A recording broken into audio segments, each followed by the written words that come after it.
Paul, sa oled Majandus- ja Kommunikatsiooniministeeriumi kosmosevaldkonna ekspert ja lähiajal on toimumas kosmosenädal üle Eesti.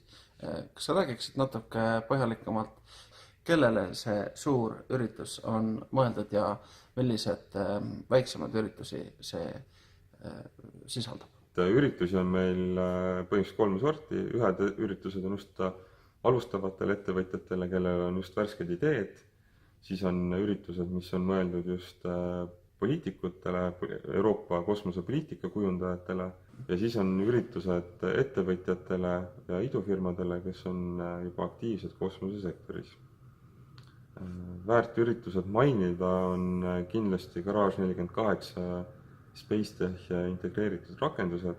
Selle ürituses kõige huvitavam ongi just see, et meil on väga kõvad partnerid, kes panustavad nii ekspertide nõu kui ka tehnilise toega, et Tartusse, kus üritus toimub, tulevad kohale kosmoseagentuurist maakaugseire eksperdid ja annavad ligipääsu Copernicuse andmetele, tulevad kohale Galileo eksperdid ja toetavad üliõpilasi siis riistvara ja nõuga, et kuidas neid rakendusi ehitada. Kas sellele garaažiüritusele saab igaüks registreerida ka või kuidas see on? Garaaž on avatud jah, et registreerimine küll lõppes meil just hiljuti. Kindlasti on võimalik ka viimase minuti liitujatel osaleda, et üritusel on oodata 150 osalejat. Meil on väga palju osalejaid ka just väljaspoolt Eestit, et ei ole just Eesti-sisene ainult ega siin lähiregioonist Läti ja Soome, vaid on oodata väga paljust Lääne-Euroopast, et see on hea võimalus just üliõpilastel luua uusi kontakte väljaspool Eestit ja kindlasti aitab see kaasa uutega ideede tekkele. Ja üheks partneriks on meil ka Eesti Tudengisatelliidi sihtasutus, kes toetab üritus siis riistvara poole mentordamisega. Soovitan kindlasti kõigil kosmoseentusiastidel seal osaleda. Millal see Garage SpaceTech üritus toimub? Garage SpaceTech toimub 3.–5. november ehk siis reedest pühapäevani ja üritus toimub Tartus Füüsikumis. Aga milliseid üritusi veel on sellel nädalal tulemas? Kui rääkida siin poliitika poole pealt, siis on meil Euroopa parlamentääride kosmosekonverents, mis keskendubki kosmose ettevõtlusele ja sealt tulevate regulatsioonide muutustele.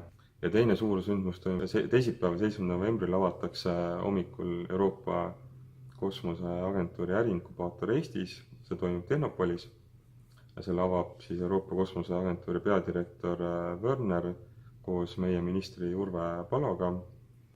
Roundtable toimub Hiltoni hotellis algusega kell 2.